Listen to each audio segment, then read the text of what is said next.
Salamat kaayo, Mr. Chair, and salamat sa SP Pro Tempore. Very quick, at the proper time, and this is related to the line of questioning of the SP Pro Tempore right now.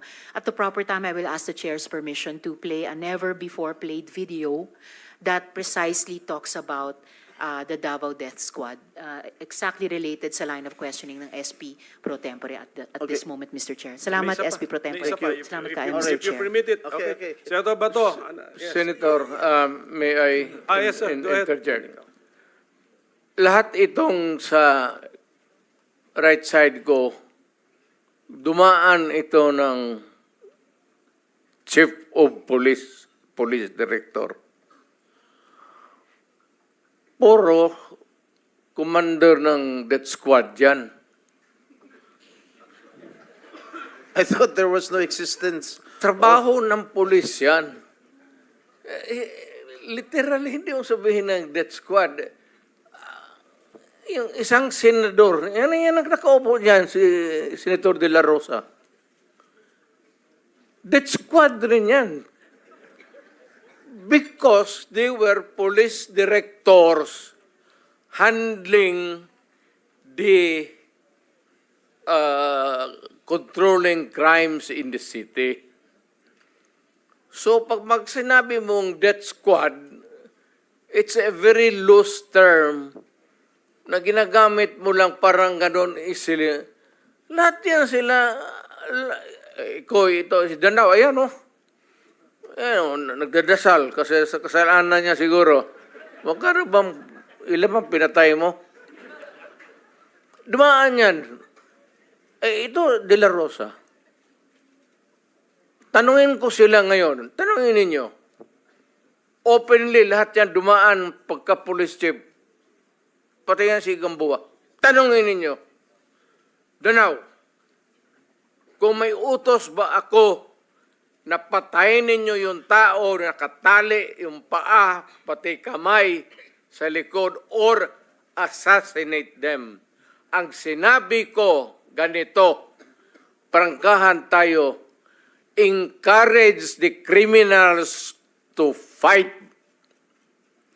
Encourage them to draw their guns. Yan, buhay yan. Ayan ang sila, yan ang instruction ko. Pati yan si Kuy. Encourage, pati yan si De La Rosa, encourage them lumaban. Pagka lumaban, patayin ninyo para matapos na ang problema ko sa siyudad ko. Noong na-presidente ako, ganon rin sa command conference. Diyan sa Malacanang. Yan ang utos ko. Bakit ko pagbigyan important? Mag-criminal, they go after the innocent people robbing. Mabutit na lang sana kung aakyat ng bahay. Mayor ako matagal. Aakyat ng bahay, magnakaw, re-rapin yung bata, re-rapin yung babae, tapos papatayin. Kung ikaw ang mayor, how do you deal with the problem? Ano Mr. kaya ang tingin ninyo sa... Hindi, I'm sorry to tell you, I'm sorry to express to the nation. Unforgiving ako, hardliner, alam nila yan. Pati pulis alam nila. They are not really siguro to talk about it. Sinabi ko yan sa mga pulis. Putang ina kayong mga pulis, pag pumasok kayo dyan sa droga, kayo ang mauuna. Mr. Chair. No need to strike it out if that is the real way that the mayor then phrased his sentence. Okay, but, Can I just continue? as chairman, Mr. President, fact-finding muna. General Gamboa, you were formerly Chief of Police of Davao. Lahat yan sila. Yes, answer. Yes or no? Yes? No, sir. No. Okay. General Danao, former Police Chief of Davao? Yes, sir. Okay. General Sinas, former Police Chief of Davao? No, sir. No. Catalino Coy, former Police Chief of Davao? Yes, Your Honor. How about Karamat, former Police Chief of Davao? Ah? Sa mic, sir. No, sir. Ah, okay, para klaro. Okay. Sige, just- Ako, you Mr. have the Chair. floor, Senator. Mr. Chair, Estrada ako. has the floor. Okay. Ako, hindi mo ko tanungin? Yes, we need to Former answer. chief of police ako ng Because Davao. alam ko chief ka ng police, but former chief Yeah. of the Davao Police. Yeah. Okay. And Mr. Chair, Sige, kanina, yes, he's you allow allowing me you. Sige, short, one. short introduction. And, Mr. Chair, yung DDS, yung term ng DDS, siguro sa amin dito, Danao, General Coy, General Gamboa was never a chief of police but na-assign yan sa Davao sa Police Regional Office 11. Ako, assign ako ng Davao as City Director. At doon ako nagsimula yung career ko sa Davao City. Just this weekend, Mr. Chair, in-interview ako ng mga media ng Davao nung umuwi ako. And harap-harapan, sinabihan ko sila, kayo kasi, mga media ng Davao, kayo nag-imbento nung term ng Davao Death Squad. Pag may namatay, binabalita kagad niyo, Davao Death Squad, Davao Death Squad. Kayo ang nag-imbento ng term na yan. Sabi ko sa media ng Davao. And later on, one of the media ng Davao, dinibunk yung aking statement. Sabi niya, sir, with due respect, bago namin yan na-create, yung term na yan ng Davao Death Squad, meron kasing isang namatay, sir, may isang namatay, binaril, may nakalagay doon na placard na Davao Death Squad. Kaya doon nag-start yung paggamit namin ng term ng Davao Death Squad. So therefore, sabi ko, okay, I will correct my statement. Hindi kayo ang nag-imbento, but kayo ang nag-propagate ng word na yan.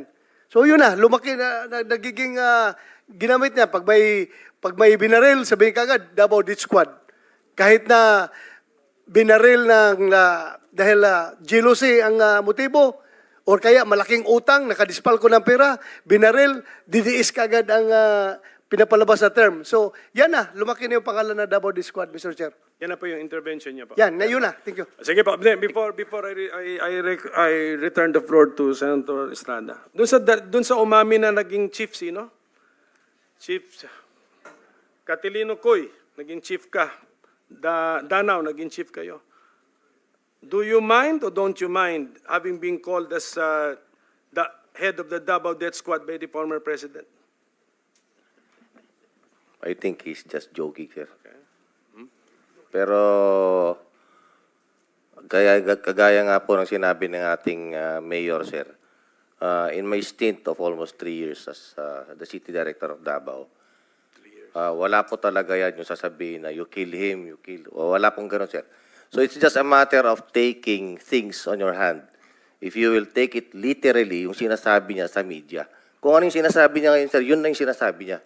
Pero yung kamong sasabihin niya na, Danao, patayin mo sa ganito, there's no such thing, sir. Na ganun. So walang ganong nautos. Is there a danger that your men will incorrectly interpret what the mayor was saying?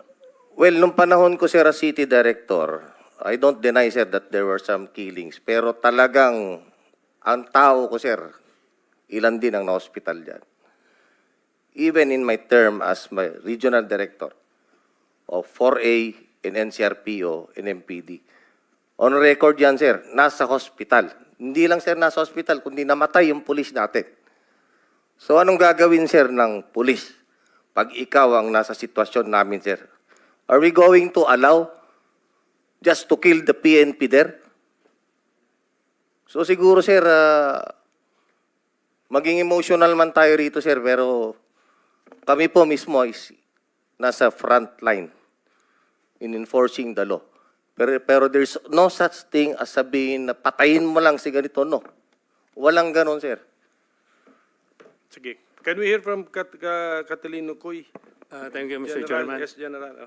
I mind very much me being associated with the DDS because during that time when I was the city director of Davao, it was really a problem for us, especially the unsolved killings. Actually, we had a case in Ombudsman because of that, because of command responsibility.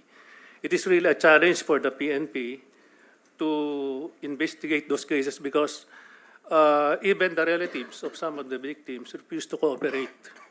And we believe also, and there was a suspicion that there were really some PNP personnel and even some civilian individuals who are involved in those incidents. Thank you, sir. Okay, Senator Jingo, you have last 5 minutes. Thank you, Mr. Chair. You want something? Yes, Mr. Chair, with the indulgence of the SP Pro Tempore. Yes, Senator Risa. Opo, Mr. Chair, kasi siguro napansin, pati ng former president, yung shock ng lahat. Bakit, sir, yan ba ang trabaho ng pulis? Na pumatay ng mga suspected criminals?